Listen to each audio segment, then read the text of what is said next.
13, versículos 1 y 2. Leemos la palabra en el nombre del Padre, del Hijo y del Espíritu Santo. Si yo hablase lenguas humanas y angélicas, y no tengo amor, vengo a ser como metal que resuena, o címbalo que retiñe.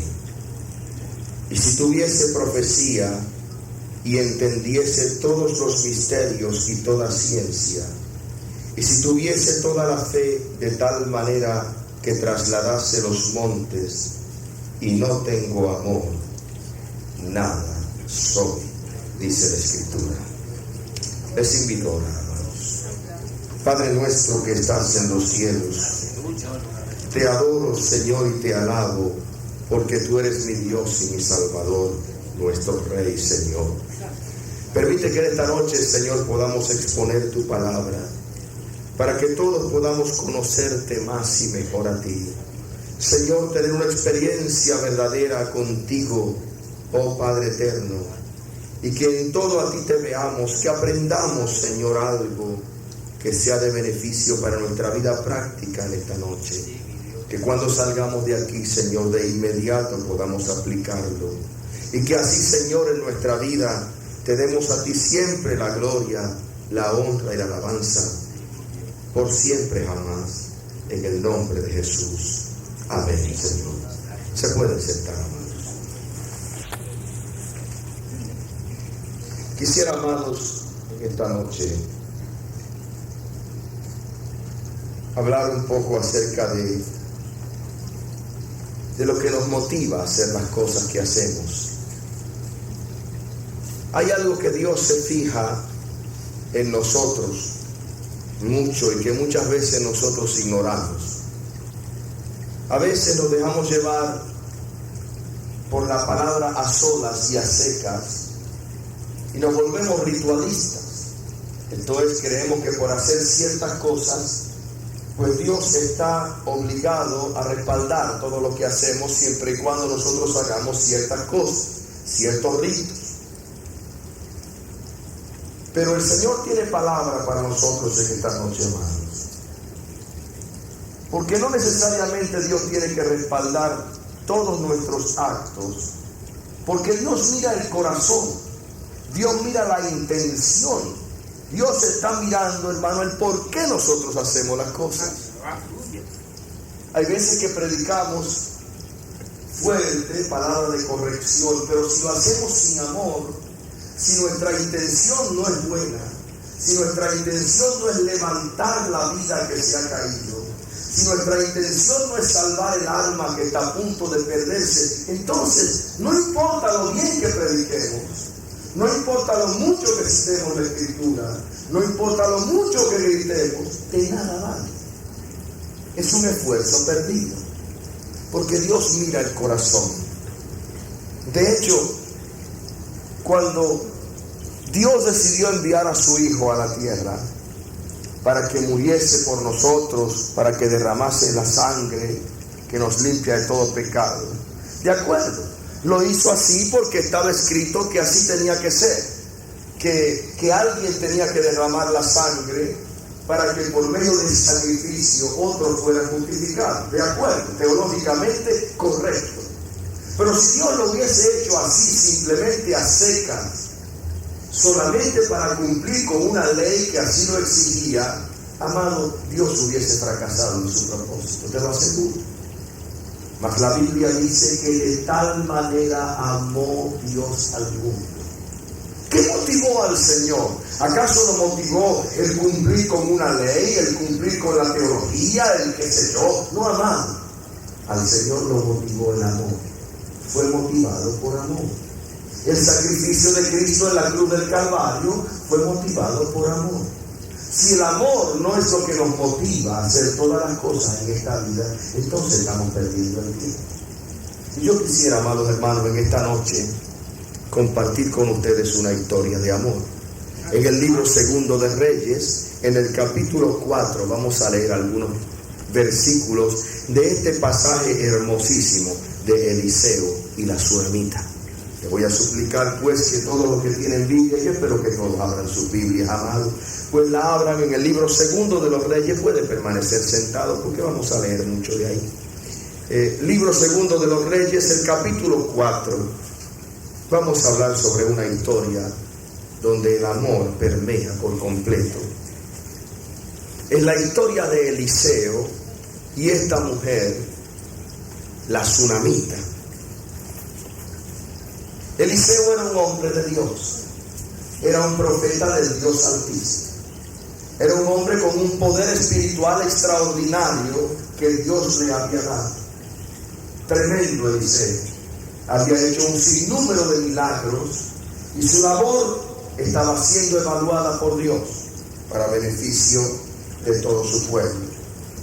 Eliseo tuvo su ministerio en un momento muy difícil de la historia de Israel, en un momento en que los reyes eran idólatras, en un momento en que la desobediencia a la ley de Dios campeaba por sus respetos.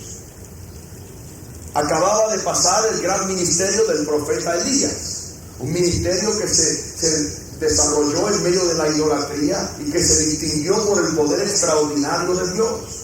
Fuego descendiendo del cielo, violencia, sangre corriendo, las cabezas de los profetas de Baal corriendo por allí, por el monte Carmelo, persecuciones, muerte, ansiedades, depresiones de este hombre, demostraciones de poder de Dios arrebatándolo al cielo en un torbellino de fuego, todas estas cosas. Y luego de eso vino Eliseo, se crió a la sombra del profeta Elías. Tremendo. Cualquiera diría que Eliseo tenía que demostrar que era más tremendo que Elías para poder ser reconocido. Si Elías fue rescatado en un torbellino de fuego, pues a lo mejor a Eliseo le correspondería partir en una tormenta eléctrica o algo así, una demostración de poder extraordinario. Pero Eliseo era más un tipo de Jesucristo, hermano. Él hacía los milagros, pero estaba demostrando algo que a Elías le faltaba un poquito. Eliseo estaba demostrando también la motivación, lo que motiva a Dios a hacer las obras que Él hace. Y dice la palabra que en una de esas andanzas de Eliseo entró a una ciudad y una mujer de la ciudad, acomodada ella, de bastante reconocimiento, propietaria de tierras allí. Aquí en la Biblia describe como una mujer de Sunem, de la Sunamita, una mujer casada con su esposo ya anciano. Pues notó que este hombre era un varón de Dios y lo albergó en su casa. Le hizo un cuartito allí en la casa de Eliseo y allí Eliseo moraba cada vez que él venía a la ciudad de Sunem. Un día Eliseo se dio cuenta que había en aquella mujer una gran tristeza.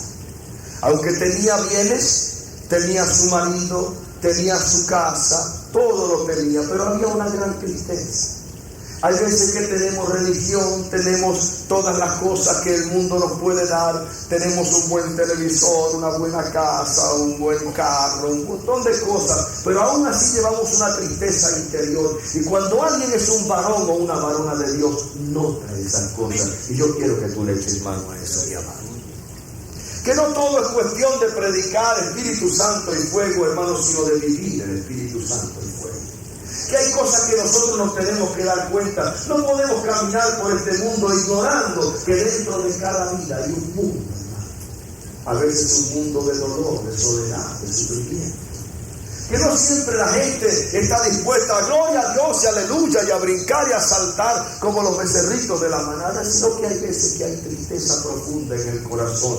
Y el hombre y la mujer de Dios, hermano, Dios le da esa sensibilidad para poder penetrar detrás de una mirada triste y tratar de hurgar un poquito allá en el fondo del corazón herido de una vida. Y Eliseo pasó por allí, hermano, y notó eso. Notó que había tristeza en aquella mujer. Y le dijo a su criado: mira, Giesi, hazme un favor, yo noto que esta mujer está triste. ¿Qué tú crees que será lo que le pasa a ella?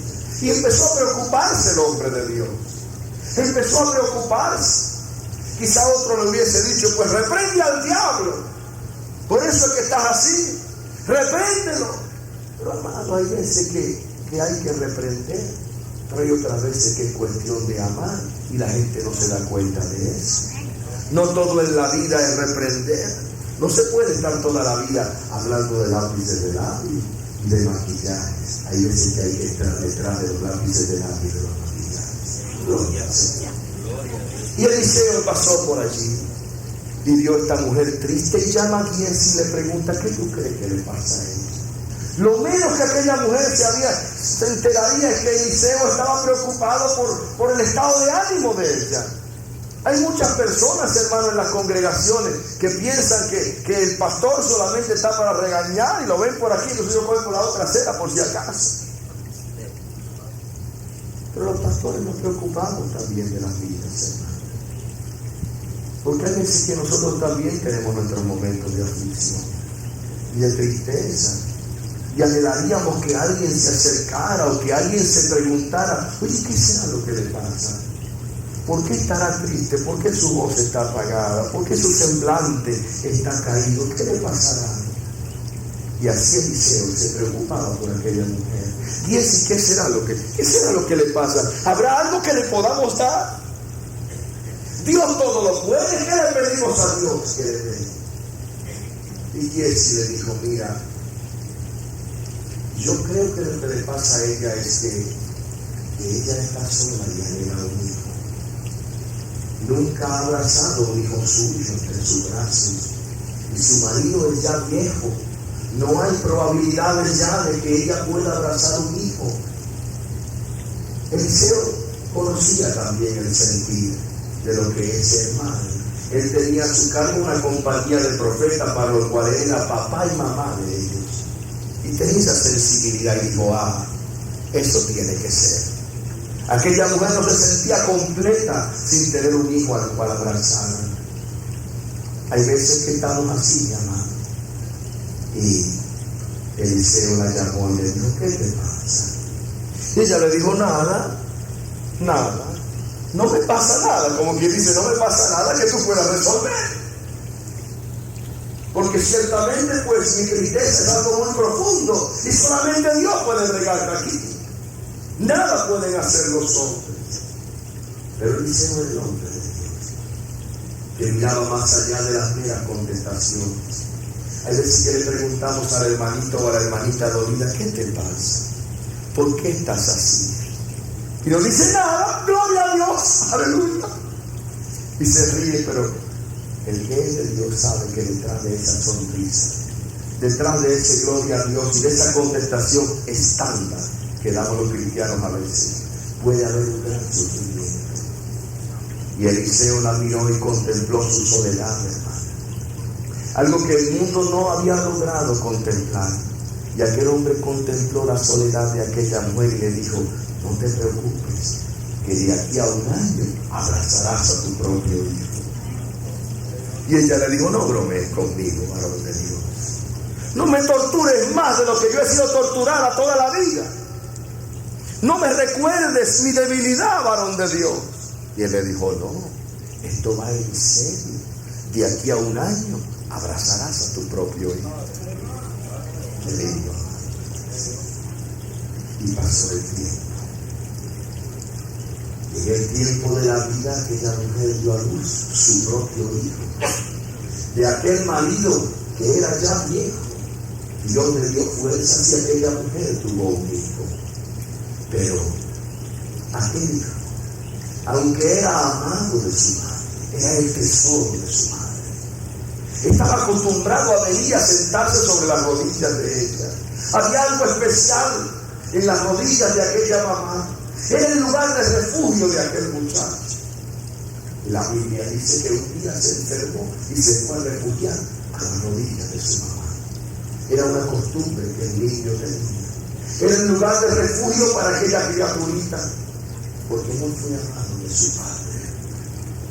Su padre tenía sus dudas de aquella relación entre la tsunamita y Eliseo, ¿sabe? Y nunca aceptó de corazón a aquel niño. Un día, cuando ya el niño había crecido, un niño rechazado, y la madre sufriendo el rechazo de su muchacho, mi amado. Porque cuando uno ama a una persona, uno sufre lo que esa persona sufre. No se puede amar sin identificarse, hermano mío, con la persona que amamos. Por eso cuando en la iglesia decimos, dile a tu hermanito que tú le amas, lo que estamos diciendo, hermano, no es solamente que tú le digas de labio afuera, yo te amo, sino que hagas lo que el mundo no hace. Trata de identificarte con tu hermano. Créeme, nosotros venimos a la iglesia. El Señor nos ha llamado y nos ha traído aquí porque tenemos problemas, porque necesitábamos un Salvador, alguien que nos librara, un Señor, un Espíritu Santo que nos diera fuerzas, un grupo de hermanos que se ocupara de nosotros, una familia que sustituya a la familia que no quiere saber de nosotros. Y el Señor nos trae y nos congrega aquí. Por eso, cuando el Señor dijo, amad los unos a los otros, como yo os he amado, Él quiso decir mucho más que un simple yo te amo. ¿Sabe? Mucho más que eso. Identifícate con tu hermano. Trata de mirar más allá de lo que la fachada dice. Trata de metértele por dentro y saber lo que está sufriendo, para que tú puedas orar por él, para que puedas consolarlo, para que puedas darle ánimo. Trata de entrar dentro de él, dentro de ella. Aquel niño es rechazado por su propio padre. Ya era un muchacho, era un joven, pero era rechazado por su propio padre. Su padre nunca lo quiso. Por eso él se refugiaba en las rodillas de su madre. Un día enfermó el muchacho y salió al campo, dice la palabra del Señor, y fue allá al campo derecho donde estaba su padre, porque le dolía la cabeza tremendamente, estaba enfermo el muchacho, y fue donde su padre a buscar misericordia, pero su padre ni siquiera lo recibió. Le dijo a un criado, llévalo allá a su madre. Fue la contestación de aquel hombre. Hay veces, amado hermano, que podemos ser religiosos, podemos tener la sana doctrina, podemos ir a los templos, hay veces que hasta predicamos, pero somos crueles. Aquel hombre era muy respetado en su ciudad. Aquel hombre era bien conocido por todos. Aparentaba ser el gran marido, el gran padre de familia, pero era un hombre sin sentimientos, amado. Hay gente que se le olvida que Dios tiene sentimientos. Que cuando el Señor llegó a la casa de Marta y de María y de Lázaro y encontró que Lázaro hacía 4 días que estaba muerto, la Biblia dice que lloró. Lloró porque vio a Marta y a María llorar, porque se identificó con su dolor, con su sufrimiento. Mire, él sabía que Lázaro iba a resucitar. Él sabía que luego vendría el gozo y la alegría. Él sabía que luego se iban a sentar allí a compartir experiencias de nuevo en casa de Marta y de María y de Lázaro. Pero ante el dolor de Marta y de María, ante las lágrimas de aquellas amigas suyas del corazón y del alma, la Biblia dice en el versículo más corto de la Biblia que Jesús lloró. Que lloró sobre Jerusalén. Él sabía, mi amado hermano, que estaban así por su propio pecado.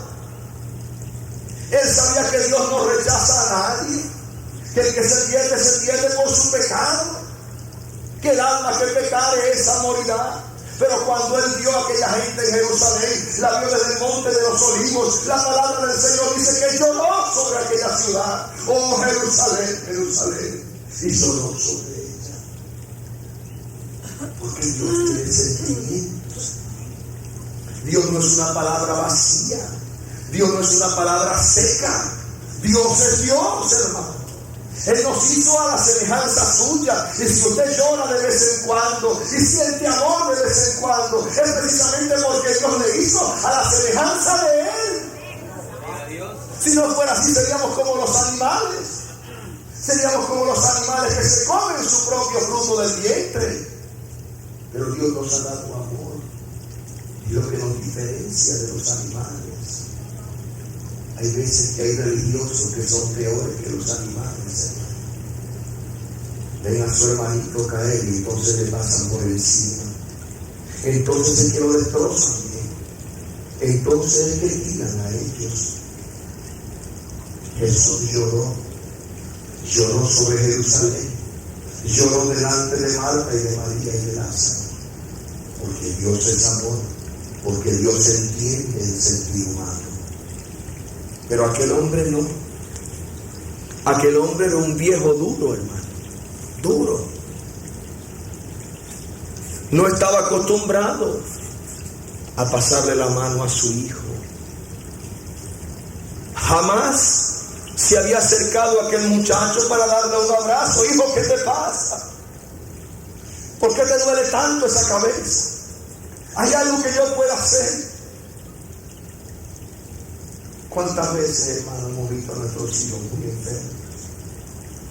Dios no quiere que seamos cristianos secos, amado. Dios quiere que su iglesia sea la iglesia de Filadelfia, la iglesia que ama, la iglesia del amor fraternal, la iglesia que se identifica con el que sufre, que no solamente exhorta y corrige, sino que también ama y ama a raudales. Dios quiere eso, hermano. Aquella mujer, hermano, la tsunamita, tenía el corazón y el amor que aquel padre no tenía. Terrible cosa es ser religioso y no haber conocido el amor de Dios. Terrible cosa es conocer la palabra de Dios y nunca haber derramado una lágrima por un hermano, mi amado. Terrible cosa es conocer la palabra de Dios y saberla de memoria y recitarla, los salmos y predicar y no tener amor para la esposita, para el marido, para los hijos. Terrible cosa es eso. Y aquel muchacho, ¿qué culpa tenía? ¿Por qué su papá no lo amaba? ¿Por qué su papá lo rechazaba? Hay veces que nos preguntamos, ¿por qué me rechazan? No hay cosa que duela más que el rechazo, mi hermano. ¿Por qué me rechazan? ¿Pero qué yo le hice a fulanito para que no me mire, para que me mire mal, para que no me atienda? ¿Por qué me rechazan? Si a usted lo han rechazado, mi amado, usted sabe de lo que yo le estoy hablando. ¿Por qué no me puedes amar? Es la pregunta en el corazón, en la mente de aquel muchacho. Y lo mandaron a donde estaba su madre. Y la Biblia dice que se refugió en las rodillas de ella. Y allí su mamá, dice la palabra, en el versículo 20 del capítulo 4, y habiéndole él tomado y traído a su madre, estuvo sentado en sus rodillas hasta el mediodía, y allí murió el muchacho. El tesoro que Dios le había dado a aquella mujer había muerto sobre las rodillas de ella. ¿Usted se imagina la desesperación de aquella madre? El no poder hacer nada, el no tener un marido a su lado, que orara y clamara a Dios y levantara clamor por aquel muchacho. Qué cosa terrible, mi amado, estar rodeado de gente, estar solo a la vez. No haber nadie que rodee a uno, que se identifique con el dolor y con el sufrimiento. Qué cosa más terrible, amado, es el gran fracaso de la religión. Iglesias llenas, pero la gente va y las visitas, se sientan en un banco y cuando termina el culto salen como alma que lleva el diablo para sus casas, amado. No hay un sentir, no hay amor, no hay una conversación con el hermano, no hay un preguntarle qué te pasa, te puedo ayudar en algo, no hay nada de eso. Y después cantan, nos vamos con el Señor. ¿Nos vamos de qué? Si el que no ama no ha conocido a Dios, porque Dios es amor, dice la palabra. Y el niño murió solito sobre las rodillas de su propia madre, sin tener quien lo asistiera, con un papá muy papá, ¿sabe? Pero duro y terco como él solo, murió sobre las rodillas de su madre. Y la palabra del Señor dice que aquella mujer lo llevó allí y lo puso sobre la cama del varón de Dios, donde solía dormir Eliseo, que ya no vivía allí. Fue y lo acostó allí. Muy significativo, mi amado. no lo acostó sobre la cama de su propio padre. ¿Para qué? ¿Para qué? ¿De qué valen después los rezos y los entierros bonitos y las despedidas en los cementerios si nunca dedicaste amor? Hay veces que a mí me piden que vaya a un velorio y a predicar en el entierro de un muerto. Y uno ve gente que nunca vio alrededor del difunto. Este es el hijo que vive por allá por Jurutungo. ¿Y qué hacía? Mientras su padre agonizaba aquí, mientras su mamá agonizaba, necesitaba, mientras casi no podía ni caminar, ¿dónde estaba este manganzón? No estaba por ninguna parte, ahora viene el entierro a exigir la herencia. Señor, reprenda el diablo.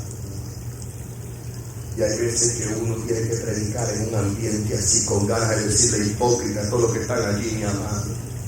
Pero Dios le dice, no predica mi palabra. Cosas terribles se ven en esta vida.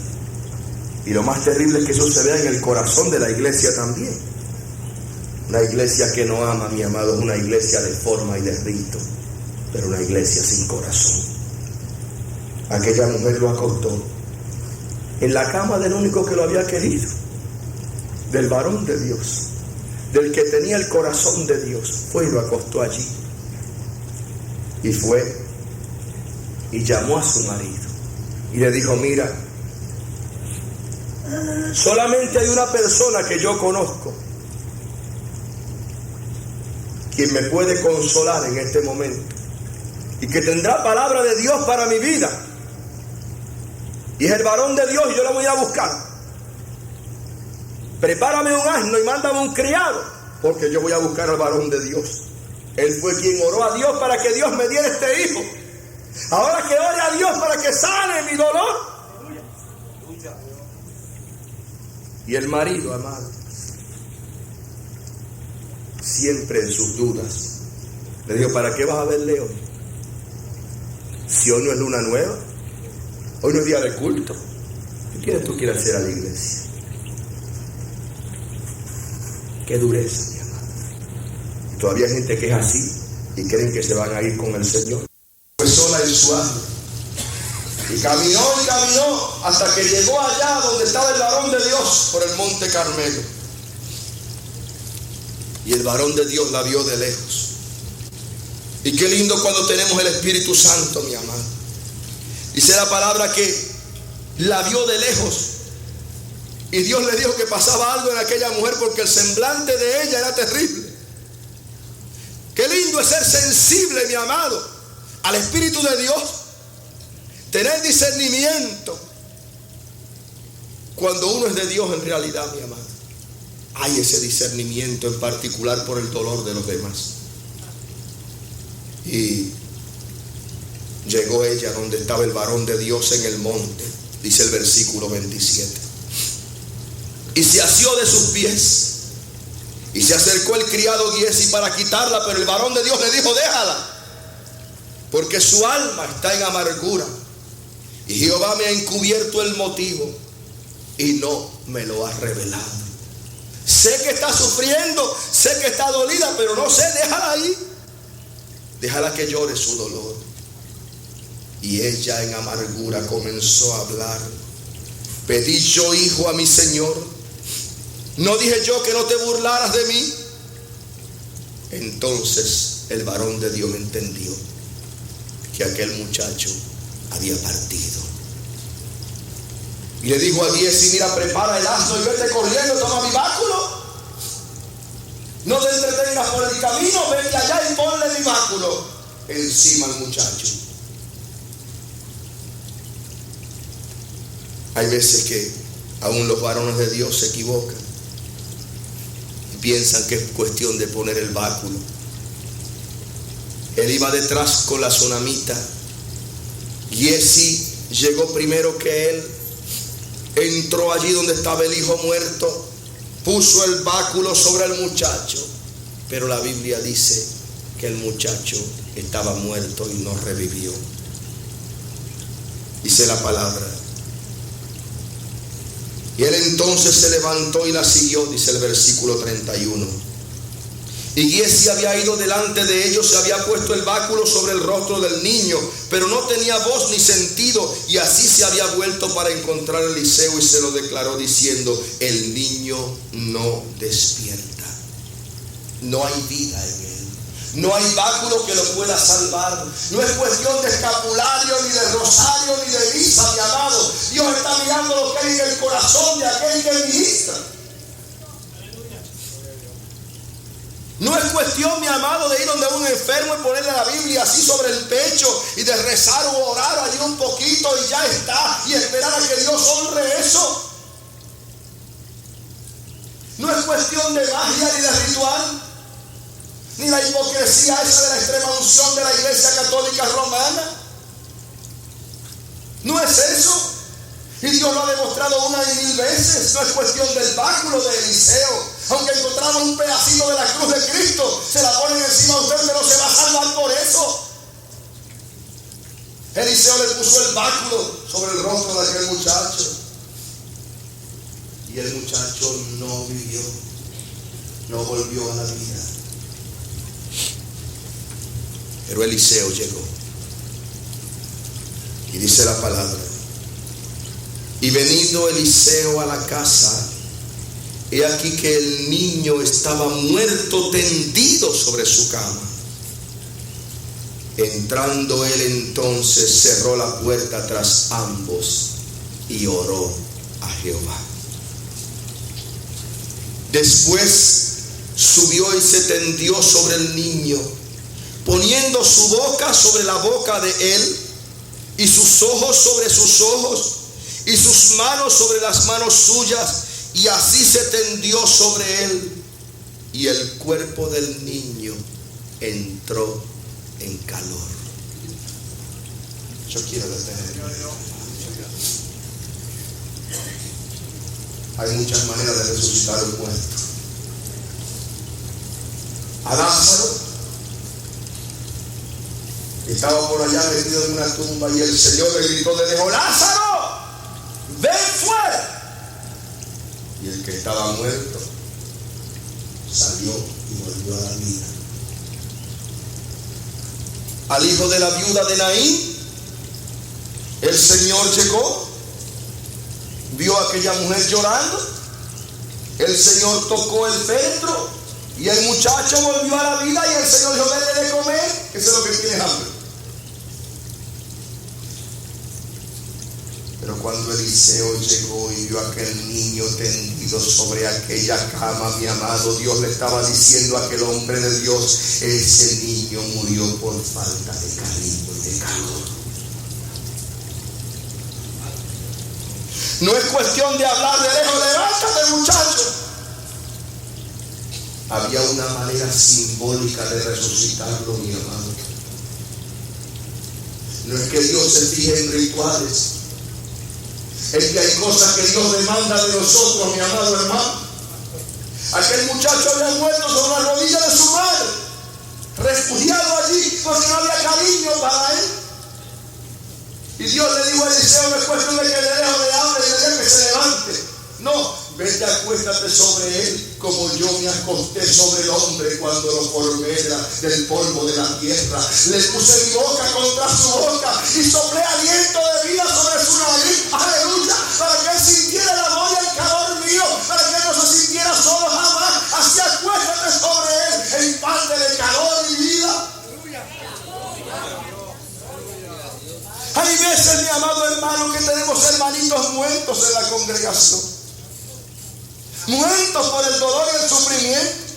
Son gente que ha sufrido tanto y tanto, hermano mío, que no van a revivir a palos, créanme. No es a palos como se revive un muerto. Ese tipo de muerto no vive así. De la misma manera que hay demonios que no salen si no es con oración y ayuno, hay muertos que jamás se van a levantar a palos, mi amado hermano.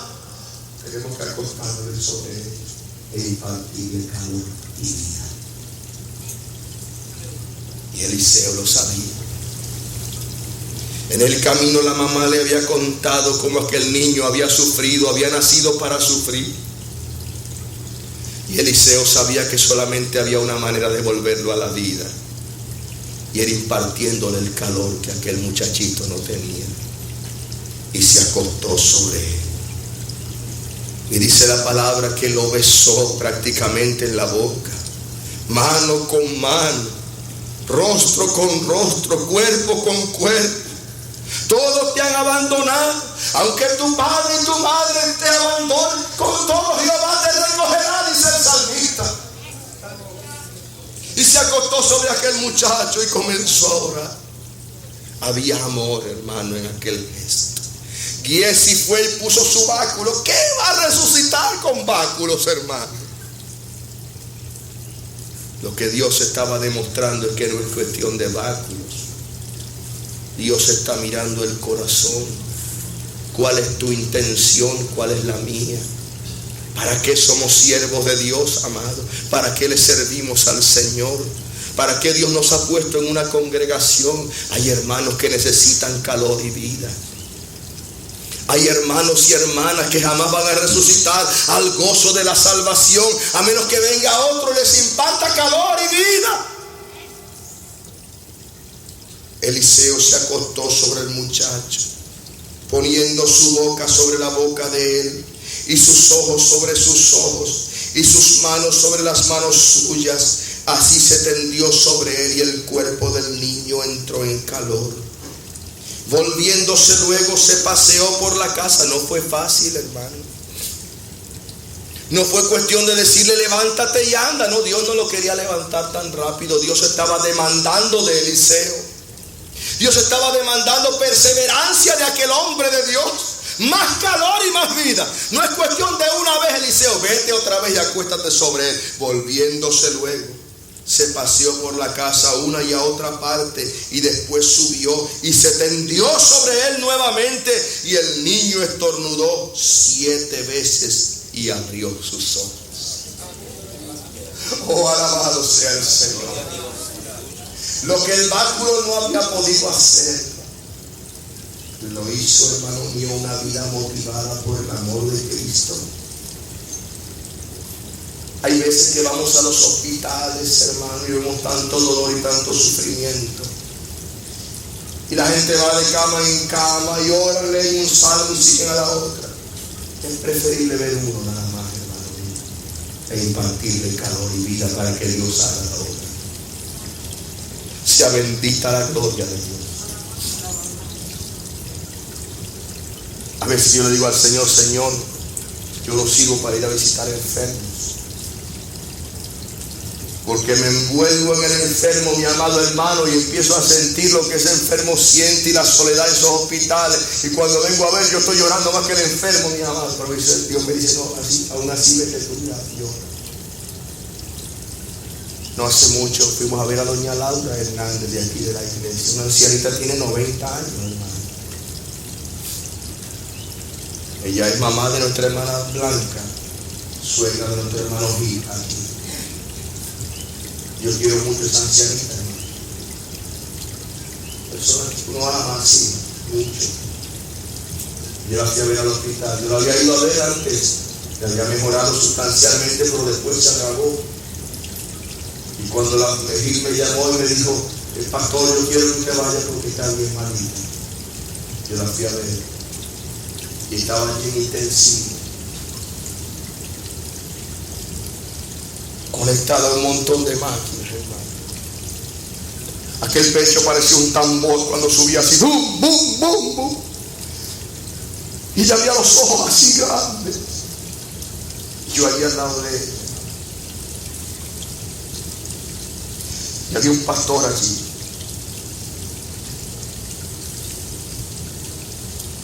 Al lado de ella. Y aquel hombre me dijo, hermano, Dios ha dicho en su palabra que si 2 de nosotros nos ponemos de acuerdo aquí en esta tierra sobre algo que querramos, Él dice que Él lo va a hacer. Que Él está comprometido.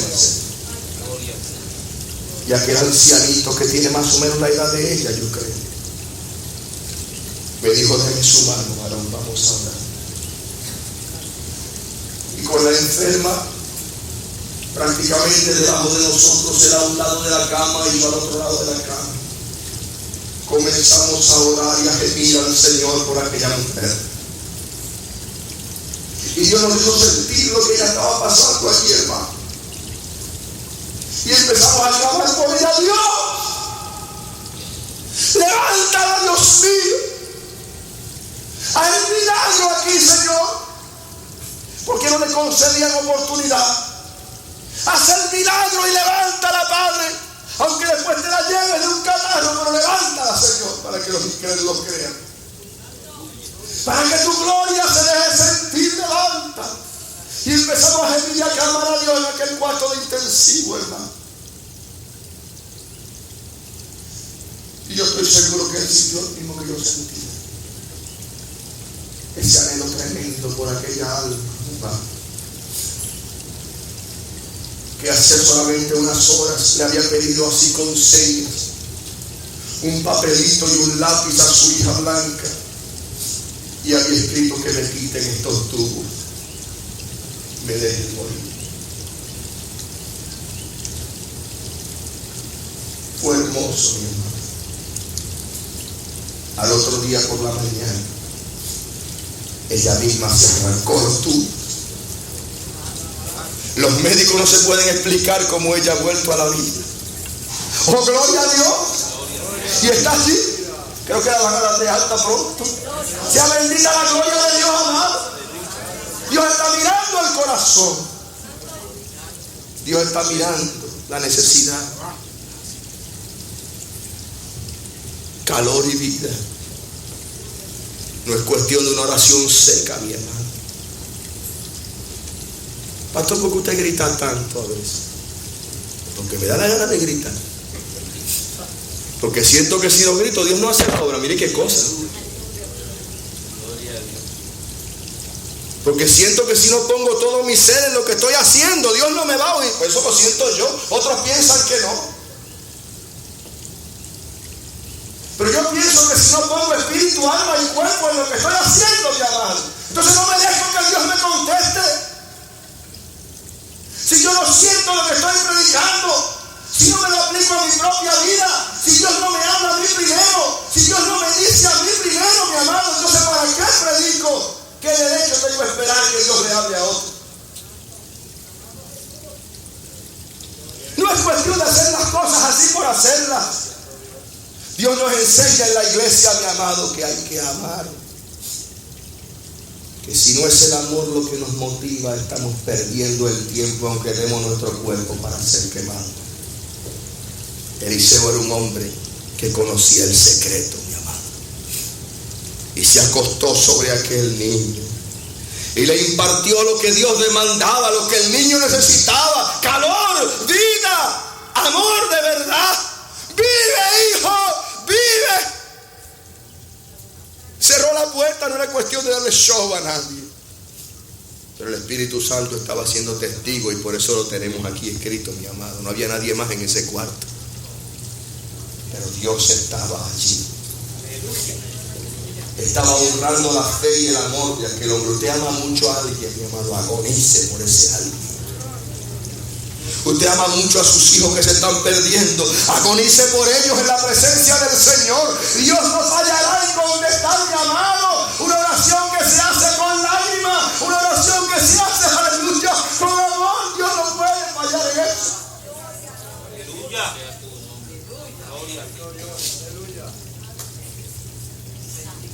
¿O usted cree que Dios no tiene sentimiento?